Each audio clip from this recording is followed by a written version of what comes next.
संसार जब ठोकर मारता है तो भगवान की शरण में जाता है, तब भगवान याद आते हैं। एक बेटा हो, एक सुनबाई हो, और जब लास्ट में उन्होंने तुम्हारी बात नहीं मानी है और तुम्हारा कहना नहीं मानते हैं तो तुम्हें ठोकर लगती है। फिर कहते हैं ये परपंच बेकार है, ये गृहस्थ जीवन बेकार है, चला आता चला पंढरपूरला जाऊ। मग पंढरपूर याद आता है, पंढरपूरची आठवण येते। कारण देवाची आठवण मनुष्याला, ये संसार झूठा है, ये झूठा संसार जब आपको ठोकर मारता है तो देव आठवण येतो। ये संसार ठोका है। विभीषण को रावण विभीषण का हर कहना मानता था। हनुमान जी को बड़ा आश्चर्य हुआ कि रावण राम शब्द से नफरत करता है, राम से नफरत करता है, लेकिन ये सुंदर भवन राम नाम अंकित, मंदिर मंदिर प्रतिकरी शोधा, देखे जहाता अग्नित योधा, गयो दशानन मंदिर माही, अति विचित्र कही जातो सुनाई, सैन के देखा कपिदेही, मंदिर मौन दिखी बैदेही, भवन एक पुनि दीक सुहावा, हरि मंदिर तह भिन्न बनाओ। आहा, सुंदर हरि मंदिर रावण के लंका मध्ये। हरि से नाम घेना पाप है, हरि का नाम लेते कर मार दिया जाता था, लेकिन हरि का मंदिर लंका में बना हो जाना। कौन? विभीषण। रामा युद्धांकित ग्रह, शोभा बरने न जाय, नव तुलसी का वृंद तहा, देख हर्ष कपिराय। परंतु एवढी विभीषण की सेवा करीत होता रावण। परंतु काय झालं, जब विभीषण ने कहा कि दूत को मारना नहीं चाहिए, विभीषण ने कहा ये भगवान के साथ विरोध नहीं करना चाहिए, अच्छी बात नहीं है, और भगवान राम की विभीषण प्रशंसा करने लगा, क्योंकि विभीषण के इष्ट देव भगवान राम थे। रावण कोई अच्छा नहीं लगा, मेरे दुश्मन की प्रशंसा करता है, रावण ने खाता रहता मेरी नगरी में, खाता है मेरे घर का, और प्रशंसा दुश्मन की करता है। लात मार दी। जब रावण ने लात मारी तब विभीषण को राम याद आ गया, है कि नहीं? संत की बात जब याद आती है, जब घरवाले मारते हैं लात, तब बात समझ में आती है बात। नाही तो म्हणते नाही माझं माझं माझं, आम्ही नाही का रे या तुम्ही या कथामध्ये या कर, बोले नहीं नहीं नहीं लहान लहान मुलं आहे, कसं येणार? हाँ, तो सुनबाई यार बेटा तो चला जाता है कमाने के लिए, नौकरी बेट्याला घरात कोण पाहिल, घरात असं करीन तसं करीन। आणि जब सुनबाईने बेट्याने मारली लात, मग ये ती फिर बात आती, याद आती बात, अरे ते खरं होतं। जग बिच जन्म लिया बंदिया, कर ले नेक कमाई, ये मतलब दी दुनिया सारी, कोई बहन ना भाई, ऊंचे तेरे महल माड़िया, लखा घोड़े हाथी, अरे ऐन वेळे कौन किसी का बनता रे साथ। ये सब मतलब का संसार है। सब मतलब का है, कोई भी हो सब मतलब है। तुलसीदास जी ने रामायण में लिखा, सुर नर मुनि जन सब की रीति, सुर नर मुनि जन सब की रीति, स्वार्थ लागी करई सब प्रीति। स्वार्थ के लिए प्रीति करते लोग, मेरा कल्याण हो, मेरे को ये मिले, मुझे ये मिले, मुझे ये मिले, इसके लिए प्रीत है। ये संसार, माता कपिल भगवान कहते माता ये संसार मतलब में है, कोई अपना नहीं, केवल नारायण के सिवा। और जब आदमी ज्यादा पाप करता है, पापी को नरक के बिस्तरे के दर्शन होते हैं। अति पुण्यशाली को मुक्ति का आनंद, मुक्ति का आनंद को कभी मिलतो कि मृत्यु का आगन, मृत्यु से पहले मनुष्य को मोक्ष मिल जाता है, उदाहरणार्थ परीक्षित, परीक्षित को मृत्यु से पहले मोक्ष मिला था। तक्षाग्राह आने से पहले ही परीक्षित भगवान के चरणों में पहुंच गया था। अति पापी व्यक्ति प्रेत योनि में जाता है, जो ज्यादा पापी व्यक्ति होता है वो प्रेत योनि में जाता है, और पुण्यशाली देवलोक में जाता है। तो जिसने निरंतर भक्ति करी है वो भगवान के धाम में जाता है। जिसके पाप पुण्य साधारण होते, कथा को बड़े ध्यान से श्रवण करो, जिसके पाप और पुण्य बराबर स्तर, वो घर में रहते हैं, जीवात्मा घर में रहते हैं।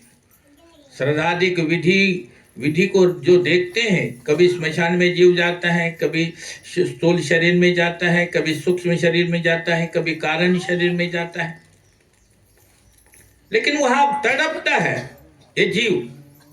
15 दिन तक बाद क्रिया विधि पूर्ण होने पर वो यमपुरी को मार्ग दिखाई देता है। जिस घर में, जिस कमरे में मनुष्य के प्राण चले जाते हैं, वहाँ उसी समय प्राण जाने के बाद प्राण कुछ नहीं जाता, ऐसे कहते हैं, शास्त्र कहता है कि उसी के ऊपर वो प्राण फिरते रहते हैं।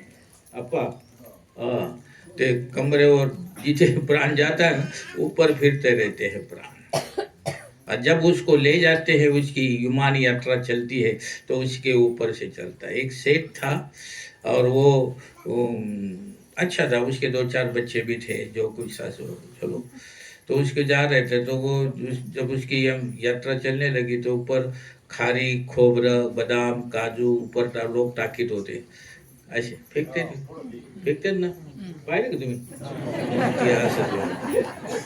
तो फेकतात ते. तो जीवात्मा जो वरून चालला होता तो पाहून राहिला की माझी मुलं काय करून राहिले ते, एवढी महाग खारी खोबरं वरून टाकून चालला. जब मैं जीवंत होतो तो बदामचा शिरा कोणी खाऊ घातला नाही, और आता ती मेल जाल्यानंतर ऊपर से ये शरीर को बड़ा दुख मारता है, बड़ा तड़पता है, बड़ा तड़पता है. उसके बाद फिर वो अग्नि में दे देते हैं. अग्नि में जब तक उसकी कटोरी नहीं फूटती है तब तक तो वो रहता है वहां से. फिर उसके बाद वो आता है जहाँ उसकी हड्डियां होती वहां जाता है, और 10 दिन तक 12 दिन तक वो जगह नहीं छोड़ता. फिर 15वें दिन जो ब्राह्मण भोजन वगैरह जो भी कराने के बाद वो जीवात्मा को रास्ता मिळतो. कुठला? यमपुरीचा रास्ता. वो जीवात्मा यमपुरी गेले जातो. तिथं कोण असं त्याच्या संगती? कोणीच नसतं. पायामध्ये चप्पल नाही, हातामध्ये छत्री नाही, हातामध्ये पाण्याची बोतल बी नाही. तिथं काहीच नाही हो, काहीच नाही. पाण्याची बोतल बी नाही तिथं, काहीच नाही. चालला रस्त्यानं ऊन, एवढं ऊन, हो हो हो. गर्मी एप्रिल मे में इतनी गर्मी पडती. त्या गर्मीमध्ये अकेला पाय चालला कशावर? वाळूवर. वाळू तपली, पैर पार जलने लगे. ऊपर से धूप, नीचे से वाळू तप रही है, प्यास लग रही है, भूख लग रही है, रास्ते में कुछ भी नहीं है उसको.